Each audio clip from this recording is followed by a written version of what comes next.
เป็นระเบียบเรียบร้อยเนาะมีกล้องเท่าไรโตพี่น้องเนาะก็ทิมพิษนี่เพิ่นก็ฮู้ว่าการที่ทิมขยะเพิ่นก็บอกเป็นภาษาเกาหลีนะฮอดบ่ใช้บ่ฮู้เรื่องอันชนิดที่บ่ใช้มาทิมนี่คือขยะพี่น้องเนาะบ่ใช้ว่าประเทศเพิ่นนี่แยกขยะเนาะบ่ได้ทิมมั่วของเปียกของเหลวก็แยกพี่น้องเนาะใส่ถุงถ้าเป็นของแห้งคือว่ากระดาษนี่ก็แยกอีกกรวดก็แยกพี่น้องเนาะระวางพวกตู้เย็นคือจังซี่ตุกก็แยกคือกันพี่น้องแยกให้ความสะอาดโอ้โหนี่คือประเทศเกาหลีพี่น้องเนาะมึงนี่โหเบิ่งเอาพี่น้องสวัสดีครับพวกกับเปาไส้เนาะวันนี้เปาไส้สิแม่เบิ่งถนนพี่น้องเนาะนี่คือทางเข้าบ้านเกาหลีพี่น้องนี่คือถนนที่ประเทศเกาหลีเนาะพี่น้องว่าเพิ่นสะอาดจังไดพี่น้องนี่คือถนนประเทศเกาหลีพี่น้องนี่เนาะให้เบิ่งเอานี่ที่เปาไส้มาเห็นก็มีความสะอาดพี่น้องเนาะความแตกต่างจากบ้านเฮาเนาะหรือว่าที่เปาไส้ได้อยู่บ้านหรือว่าสัมผัสอยู่ประเทศไทยกันเนาะผมมาเบิ่งทางเกาหลีนี่แฮงสะอาดพี่น้องเนาะนี่ให้มาเบิ่งตามมาบ่าวสวนเป็ดพี่น้องนี่คือถนนทางเข้าบ้านหรือว่าไปสวนพี่น้องเบิ่งทางนี้กับภูเขาพี่น้องเนาะบ่าวสอนแม่นทางภูเขาทำงามบ่จะว่างามนี่เบิ่งเอาถนนบ้านเพิ่นเนาะพี่น้องความหาแบบขยะยังแบบเศษดินแทบบ่มีพี่น้องเนาะนี่คือบ้านเกาหลีพี่น้องเนาะนี่ทางเกาหลีบ้านที่บ่าวไส้อยู่ตรงนี้เนาะว่ามีความแตกต่างแบบใดพี่น้องเนาะหนึ่งมาประเทศเกาหลีนี่มักความสะอาดพี่น้องความสะอาดเป็นหลักที่สุดนี่คือบ่ใส่อยู่นี่หลายมื้อแล้วพี่น้องเนาะเป็นติด2 ติดเลยล่ะนี่ความแตกต่างระหว่างขยะพี่น้องมีขยะแห้งขยะเปียกกระดาษก็แยกพี่น้องขยะเปียกก็แยกกองไผกองมันเนาะถ้าทิมมั่วร่วมกันนี่บ่ได้พี่น้องถือว่าผิดกฎหมายบ้านเพิ่นเนาะนี่คือบ่ใส่อึ่งแห้งพี่น้องเนาะขนาดขยะนี่ก็ยังแบบแยกขวดน้ำพลาสติกต้องแยกแต่บ่แยกมื้อนั้นแหละโดนพี่น้องเนาะเจ้าหน้าที่เพิ่นมาถึงทีเลยพี่น้องเนาะเพราะว่ามีกล้องเนาะพี่น้องเดี๋ยวบ่ใช่จะไปเบิ่งสถานที่หม่องทิ้งขยะว่าแบบหรูหราซำใดเนาะมีกล้องจับ 4-5 ตัวพี่น้องเนาะให้เบิ่งถนนก่อนพี่น้องเนาะนี่คือถนนนี่ความสะอาดงามบ่สอนจ้ะว่งามเบิ่งนี่ให้เบิ่งถนนหนทางมันนี่คือทางนี้ก็สวนหมักแตงเนาะแม่สวนหมักแตงเบิ่งเอาความแตกต่างบ่ใช่ละอึ้งเลยได้ความบ้านเพิ่นความสะอาดนี่คือจังซี่แหละพี่น้องถนนนี่เบิ่งเอานี่บ่สอนบ้านเฮามีบ่แบบนี้บ่มีสะอาดบ่ค่อยเห็นพี่น้องนี่คือสภาพของบ้านทางเกาหลีเพิ่นเนาะความสะอาดนี่มาอันดับ1เนาะนี่ทางบ้านก็เจ้าเนาะโอ้โหถ้าไผบ่เคยมาเกาหลีก็ให้เบิ่งคลิปนี้เด้อพี่น้องเนาะว่าทางเกาหลีนี่เพิ่นละเอียดอ่อนคือความสะอาดพี่น้องทั้งบ้านเฮือนนี่คือว่าบ่อยมีแบบขยะพี่น้องเนาะขยะนี่เก็บแบบเรียบร้อยเนาะพี่น้องเนาะนี่คือนี่พี่น้องเนาะเดี๋ยวบ่ใส่สิเป็นมือกล้องต่อพี่น้องเนาะนี่ย่างกับเบาสอนเพชรพี่น้องเนาะเดี๋ยวเบาสอนเพชรทักทายก่อนสอนเพชรสวัสดีครับนี่คือเบาสอนเพชรเนาะย่างดูแบบได้ทางก็เจ้าบ้านก็เจ้านี่ความสะอาดแตกต่างบ่กับบ้านเฮา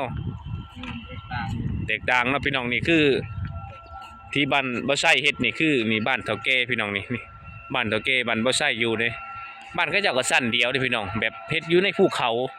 นี่ภูเขานี่พี่น้องเนาะนี่คือจังซี่ภูเขา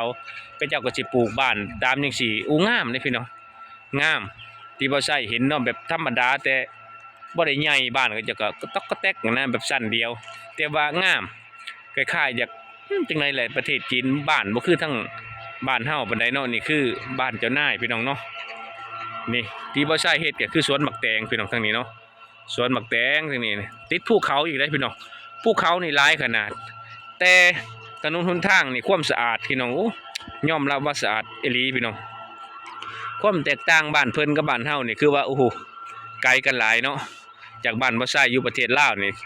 กับประเทศเกาหลีนี่โอ้โหไกลเป็นฟ้ากับเหวพี่น้องเนาะว่าความแตกต่างที่บ่ใช่ได้สัมผัสเนาะนี่แหละชีวิตของแรงงานที่มาเห็นครั้งแรกหนทางหรือว่าการเป็นอยู่ที่ทางเกาหลีเพิ่นเนาะการกินกันยังกับบ่คือบ้านเฮากะบ่ใช่ได้กินอาหารเพิ่นกะยังสักอย่างนี่แหละโอ้กะบ่ค่อยอร่อยคือบ้านเฮาตัวนั้นเนาะแต่ว่าความอยู่หรือว่าห้องนี่ต้องสะอาดพี่น้องต้องเช็ดคู่มือหรือว่า2 มื้อเช็ดจังซี่เนาะนี่คือที่บ่ใช่อยากให้เบิ่งเนาะความสัมผัสที่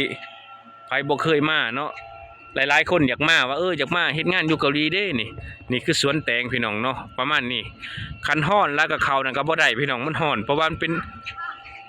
พลาสติกอบหมักแตงอยู่ข้างในเนาะหมักแตงน้ำผึ้งเนาะพี่น้องเนาะนี่คือที่บ้านเพิ่นโอ้นี่บ่ใช่สิอึ่งแห้งคือนี่แหละพี่น้องเสยเบิ่งเนาะนี่คือขยะนี่พี่น้องนี่อันดับหนึ่งขยะพี่น้องเนาะบ่ใช่ก็สิบ่กล้าเข้าถ่ายไกลๆไปเลยเนาะเพราะว่ามันมีกล้องในบ่ใช่สิซูมเอาเนาะพี่น้องเนาะนี่คือพี่น้องเนาะนี่คือขยะพี่น้องเพิ่นแยกแต่ละอันเห็นบ่พี่น้องนี่ที่บ่ใช่ให้เบิ่งนี่มองทางขยะนี่บ่ขยะเปียกกับกองแม่นอยู่ข้างนอกนี่ติดเสานี่พี่น้องเนาะอยู่ทางในก็มี4-5มองทิ่มคือว่ากวดบ่พลาสติกบ่เพิ่นก็แยกพี่น้องเนาะนี่พี่น้องให้เบิ่งรอบๆเนาะนี่คือบ่ใช่อึ้งคือขยะนี่แหละเป็นระเบียบเรียบร้อยเนาะมีกล้องเท่าไหร่โตพี่น้องเนาะก็ทิ่มพิษนี่เพิ่นก็ฮู้ว่าการที่ทิ่มขยะเพิ่นก็บอกเป็นภาษาเกาหลีนะฮอดบ่ใช่บ่ฮู้เรื่องเอาชนิดที่บ่ใช่มาทิ่มนี่คือขยะพี่น้องเนาะบ่ใช่ว่าประเทศเพิ่นนี่แยกขยะเนาะบ่ได้ทิ่มมั่วของเปียกของเหลวก็แยกพี่น้องเนาะใส่ถุงถ้าเป็นของแห้งคือว่ากระดาษนี่ก็แยกอีกกวดก็แยกพี่น้องเนาะระวางพวกตู้เย็นคือจังซี่ตุกก็แยกคือกันพี่น้องแยกให้ความสะอาดโอ้โหนี่คือประเทศเกาหลีพี่น้องเนาะมึงนี่โหเบิ่งเอาพี่น้องความสะอาดของบ้านเพิ่นเนาะมึงนี่โหโอ้ยอ่อนซ่อนแต่ถนนนี่แหละพี่น้องมึงนี่โหแบบปูลาดยางแบบละเอียดเลยนี่คือทางเข้าบ้านเข้าสวนเพิ่นตั้งพุ่นก็เป็นภูเขาแบบลูกงามๆพี่น้องโอ้อ่อนซ่อนเนาะการเป็นอยู่ประเทศเพิ่นนี่อุดมสมบูรณ์อากาศเย็นพี่น้องอันนี้คือหน้าร้อนบ้านเฮาทั้งพี่ยังเย็นอยู่บ่ใส่ได้สัมผัสมึงเนาะเย็นมึงนี่พวกนี่บ้านเจ้านายก็สิสูงๆเนี่ยมันจะคือสิจังได๋แหละตอนนี้บ่ใส่ก็อยู่ประมาณ 5-6 โมงแลงนะตอนนี้เนาะถ้าอยู่บ้านเฮาก็จะมัน3 โมง 4 โมงแลงพี่น้องเนาะนี่คือประเทศเกาหลีเนาะพี่น้องเนาะนี่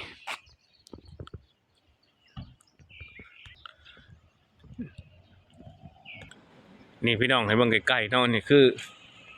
ทางนี้ก็สวนหมักแตงพี่น้องโอ้มุมแต่ละมุมนี่งามแฮงยามแรงๆเย็นๆอากาศเย็นเลยพี่น้องเนาะถ้าอยู่ในมองปูบักแตงหรือห่าวบักแตงเนี่ยโอ้โหยังห่อนเลยเนาะทางในแต่บ่ใช่อยู่พี่น่ะต้องตื่นแต่ตี 5พี่น้องเข้ามา6 โมงเช้าเลิก10 โมงเนาะพี่น้องเนาะเลิก10 โมงเช้า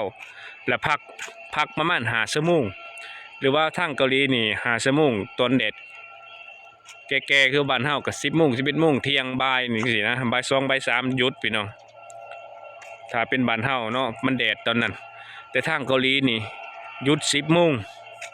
พักเที่ยง5 ชั่วโมงเข้างาน3 โมงแรงหาทุ่มหนึ่งที่บ่ใส่เฮ็ดสวนหมักแตงเนาะนี่คือ